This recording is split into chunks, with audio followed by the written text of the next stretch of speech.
اللهم صل وسلم وبارك على سيدنا محمد وعلى اله وصحبه اجمعين. يا صباح الفل، يا صباح الورد، يا صباح الياسمين. صباحكم مليان خير ورضا وامل وتفاؤل واطمئنان وراحه بال. الكنافه، احنا في رمضان ودايما الحلو بتاع العزومات بتاعتنا بيكون الكنافه. ايه رايكم؟ تعالوا نعمل النهارده الكنافه مع بعض بطريقه جديده ولذيذه، وكمان يعني ايه حشوه مختلفه عن اللي عملناها قبل كده. تعالوا نعملها مع بعض، يلا بينا. بطريقة سهلة وبسيطة خالص، بمكونات يعني هي موجودة في بيتك، الموجود في بيتك هتعمليه بيها، مش لازم يعني حاجات خارقة أو حاجات مش موجودة في البيت يعني. هنا معايا جبت سوداني وبشرته وحطيت عليه جوز هند. طبعا المكسرات الموجودة عندك هتحطيها. انا عندي السوداني فحطيت السوداني وحطيت عليه كده معلقتين شربات من اللي انا عاملاه علشان الكنافة. وقلبته كده كويس عشان لما احشي الكنافة بيه يكون ما ينزلش من الجناب، يبقى هو جوه الكنافة على طول. همسك بقى الصينية بتاعتي واحط فيها معلقة زبدة محترمة او زيت او سمنة، على حسب ما انت حابة تحطي مادة دهنية، وافردها كده كويس. ماشي، علشان لما الف الكنافه وارصها فيها تكون ماده دهنيه تحت وماده دهنيه فوق، بحيث ان هي تتحمر من جميع الجهات. بعد ما دهنتها كده همسك بقى ايه الكنافه بتاعتي رول. انتي لما تروحي للراجل بتاع الكنافه قولي له انا عايزاها حته واحده، مش عايزاها متقطعه او مهريه، علشان لما تلفيها تكون كلها متماسكه معاكي. همسك كده لفيت كده ايه، شفت الرول بتاعي هيلف قد ايه، ورحت جايه ايه قايسه وقطعت الكنافه كلها ايه مقاس واحد، بحيث ان انا لما الف تكون كلها مقاس واحد، ما تكونش واحده تخينه وواحده رفيعه وواحده طويله وواحده قصيره، تكون كلها مقاس واحد كده. زي ما انتوا شايفين كده قطعتها بالمقص. وهجيب بقى بعد ما اقطعها يعني هجيب بقى البلانشة بتاعتي علشان واجيب طبق فيه مية. تستنى ما نخلصها تقطيع الاول. هغطيها بس بالفوطة علشان ما تنشفش. عشان انا عايزاها تكون طرية، الكنافة لازم تكون طرية. هجيب بقى البلانشة بتاعتي واجيب جنبي طبق فيه مية. ليه بقى الطبق اللي فيه المية ده؟ علشان افرد وابل ايدي.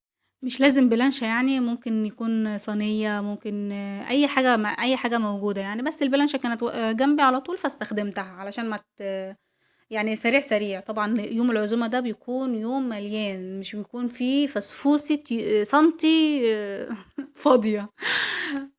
ما تركزوش في كلامي، ركزوا في الكنافة افضل. مسكت كده وفردت شوية، مسكتها كده فردتها كده وعملت السمك اللي انا عايزاه وبليتها مية من الجهتين عشان تبقى ايه لما الفها ما يكونش فيه شعرية طالعة كده شعرية طالعة كده، لا تكون كلها زي بعضها. همسكها بقى احط فيها الحشو بتاعي. طبعا زي ما قلت الحشو زي ما انت عايزه. المعلقتين السيرة خلوا الحشوة بتاعتي متماسكة عشان لما الفها ما تطلعش من الجناب خالص. وهبل كده لما الاقي لما الاقيها كده مفرعه من الجميع الجهات، فبروح جايه ايه بلاقي ايدي ميه واروح جايه مسوياها بيها يعني، عشان لما تدخل الفرن وتتحمر تبقى كلها شكل واحد وكلها لون واحد. همسك بقى ايه بدل ما اعمل واحده واحده همسك كده افرد كميه كده على البلانشة او الصينيه بتاعتك يعني اي حاجه انت بتستخدميها، وارص كده ارص واروح جايه حاشيه مره واحده علشان ايه انجز في الوقت. زي ما قلت لك يوم العزومه ده بيكون يوم مليان، ومش بيكون فيه وقت فاضي ان انت تاخدي نفسك حتى.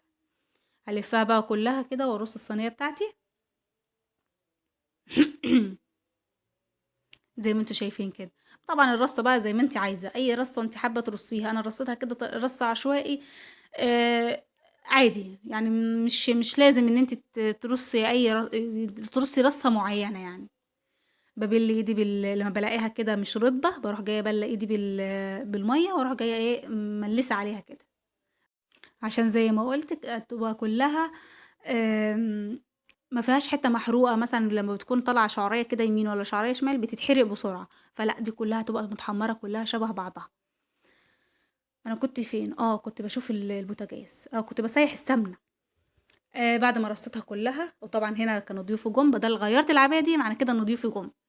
فبحط بقى السمنة بتاعتي عليها واغرقها كده سمنة، اخليها تلظ بالسمنة علشان لما تدخل الفرن تبقى متحمرة من جميع الجهات وشكلها حلو وطعمها كمان حلو.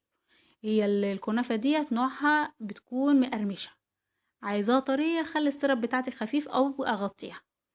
تعالوا بقى نشوفها بعد ما هحطها في الفرن بقى تتحمر، وتعالوا بقى نشوفها بعد ما طلعت من الفرن. طبعا الحبة اللي فاضوا منهم انا مش هرميهم، هحطهم عليهم. يا سلام، شايفين لونها ولا شايفين جمالها؟ الجمال عدى الكلام، طعم وريحة ولون تحفة. لو حابة تحطي على الوش كده حتة سمنة بلدي حطي. حطيت بقى عليها السيرب بتاعها، خليتها تشرب السيرب بتاعها كله علشان تبقى مسكرة وطعمها حلو. طبعا انا ما حطيتش اي سكر فيها غير المكسرات بس، ما حطيتش حتى سكر جواها في الحشو يعني. بعد ما شربتها السكر كده هجيب بقى الحبة اللي فاضوا وارشهم على الوش عشان يديني منظر شكله حلو كده ويبقى شكله لذيذ وحلو. طبعا بقى زي ما قلت المكسرات اللي انتي عايزاها. كده خلصت معايا الكنافة كمان الحلو بتاع العزومة كمان. هما بيحبوا الكنافة اللي انا بعملها فعشان كده بعملها لهم. كده الفيديو النهارده بتاعنا خلص. يا رب الفيديو يكون عجبكم. لو الفيديو عجبكم لايك وشير وسبسكرايب لمطبخ سمسم، واشوفكم في فيديو جديد. يلا باي.